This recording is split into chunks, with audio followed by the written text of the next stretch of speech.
वो राजस्थान की उस पूरी कहानी की कलाई खोल देता है। वो राजस्थान में निवेश करना चाहती थी, जो राज्य के इतिहास में सबसे बड़ा निवेश है। कंपनी राजस्थान में जमीन लेकर उद्योग लगाना चाहती थी, साथ ही जमीन आवंटन की टाइमलाइन दिसंबर 2026 तक खींच दी। रिको वो संस्था है जिसकी जिम्मेदारी निवेशकों को जमीन देना है। तो फ्रांस के राजदूत को मुख्यमंत्री को पत्र क्यों लिखना पड़ता? आखिर कौन है वो जो फाइल रोककर बैठा हुआ है? किसके इशारे पर निवेश अटकाया जा रहा है? क्या निवेशकों को जानबूझकर उलझाकर माल कूटने की सेटिंग के लिए मजबूर किया जा रहा है? रिको का सारा काम उद्योग मंत्री राज्यवर्धन राठौड़ के हाथ में है। नमस्कार, मैं रामगोपाल जाट और आप देख रहे हैं सियासी भारत। आज एक ऐसे पत्र की बात करते हैं जो राजस्थान सरकार की पोल खोल देता है। ये पत्र किसी विपक्षी नेता ने नहीं लिखा, ये किसी पत्रकार ने नहीं लिखा। ये पत्र भारत में फ्रांस के राजदूत थियरी माथो ने 20 मार्च 2026 को सीधे मुख्यमंत्री भजनलाल शर्मा को लिखा है। और इस पत्र में जो लिखा है वो राजस्थान की उस पूरी कहानी की कलाई खोल देता है जिसे राइजिंग राजस्थान कहा जाता है। पहले ये समझते हैं कि पत्र क्या कहता है। फ्रांस की कंपनी सॉफ्टलेट माल्ट इंडिया,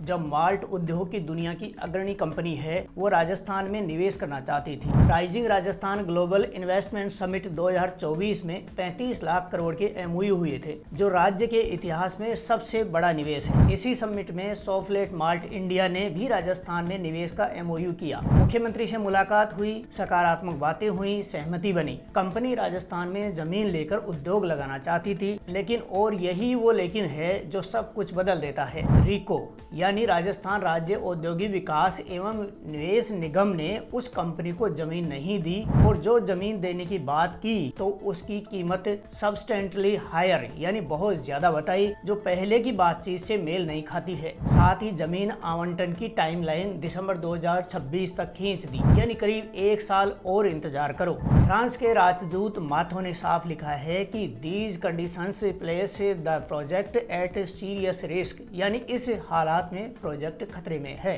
अब जरा सोचो, एक विदेशी कंपनी मुख्यमंत्री से मुलाकात कर एमओयू पर दस्तखत, सब कुछ तय, और फिर भी उसे जमीन नहीं मिली। ये कैसे हुआ? कोई फाइल कहाँ अटकी? किसने रोकी और क्यों रोकी? जवाब उस सिस्टम में छुपा है जो राइजिंग राजस्थान की चमक के पीछे काम करता है। रिको वो संस्था है जिसकी जिम्मेदारी निवेशकों को जमीन देना है, उनकी मदद करना है।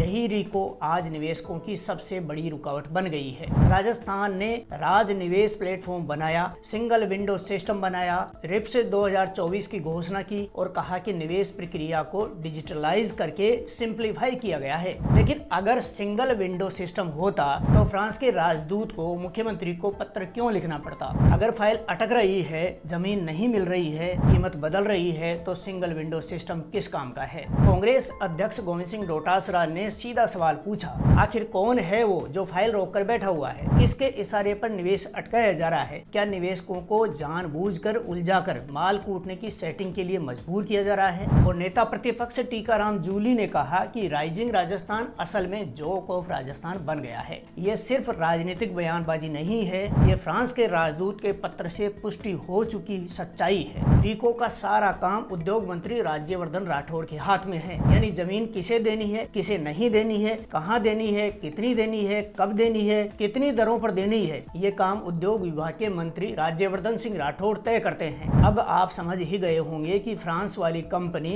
किस रीलबाज मंत्री के सामने मजबूर होकर मुख्यमंत्री को अरदास करने को मजबूर हुई है। अब ये पहला मामला नहीं है। राजस्थान में निवेश समिट का इतिहास देखो, हर सरकार आती है, बड़े बड़े एमओयू होते हैं, बड़े बड़े दावे होते हैं और जमीन पर कुछ नहीं होता है। खुद मुख्यमंत्री ने 11 दिसंबर 2025 को प्रोग्रेस रिपोर्ट कार्ड देने का वादा किया था। वो रिपोर्ट कार्ड कहाँ है? वो प्रोग्रेस कहाँ है? समिट में मुकेश अंबानी, अनिल अग्रवाल, आनंद महिंद्रा, करण अडानी सबने राजस्थान में निवेश करने के वादे किए। अनिल अग्रवाल ने 1 लाख करोड़ का ऐलान किया, करण अडानी ने 7.5 लाख करोड़ का, कुल 35 लाख करोड़ के एमओयू हुए, जो राज्य के इतिहास का सबसे बड़ा निवेश था। लेकिन एक फ्रांसीसी कंपनी जो जमीन के लिए आई, उसे रिको के अफसरों ने भटकाया, उद्योग मंत्री राज्यवर्धन राठौड़ ने अटकाया। तो सोचो, जो बड़े उद्योगपति हैं जिनके पास पैसा है, पहुंच है, दबाव है, वो तो किसी तरह से काम निकाल ही लेते हैं। लेकिन जो मझोले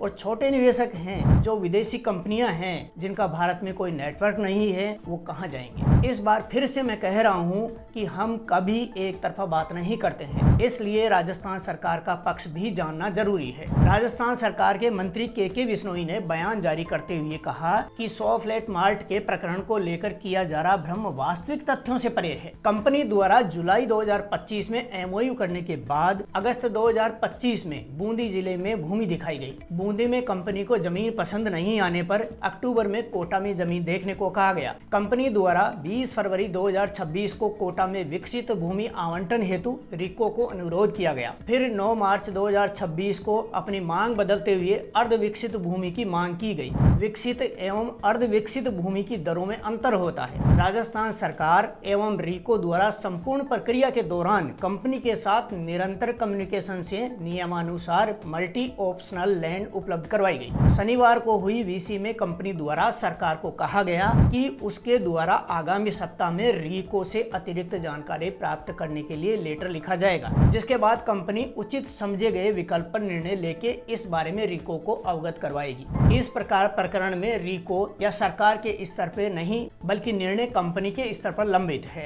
अब आप सरकार द्वारा आवंटित की जाने वाली भूमि का असली खेल समझो। राजस्थान में सरकारी जमीन रिको की है। जमीन एक बेशकीमती संपत्ति है और जब कोई निवेशक आता है, एमओयू करता है, जमीन मांगता है, तो वो सिस्टम के हाथ में होता है। और इसका सिस्टम किसके हाथ में होता है? उद्योग मंत्री के हाथ में। और उद्योग मंत्री कौन है? राज्यवर्धन सिंह राठौड़, जो खुद को सबसे एक्टिव, सबसे ईमानदार, सबसे बड़े विकास पुरुष के रूप में रीलबाजी करते हैं। तो इस सिस्टम का सिस्टम ये है कि फाइल अटकाओ, कीमत बढ़ाओ, टाइमलाइन खिंचाओ और फिर देखो कि इन्वेस्टर कितना सहयोग करता है। शायद यही वो सेटिंग है जिसका जिक्र कांग्रेस अध्यक्ष गोविंद सिंह डोटासरा ने किया है। यही वो कमीशन खोरी है जो राइजिंग राजस्थान के चमकदार मंच के पीछे चल रही है। और शायद यही वजह है कि राजस्थान में बार बार निवेश समिट होती है लेकिन फिर भी एमओयू का 10% इन्वेस्ट नहीं आता है। एक सवाल और है जो सबसे जरूरी है। राजस्थान का आम युवा इन समिटों को टीवी पर देखता है, बड़े उद्योगपतियों को मुख्यमंत्री के साथ बैठे देखता है,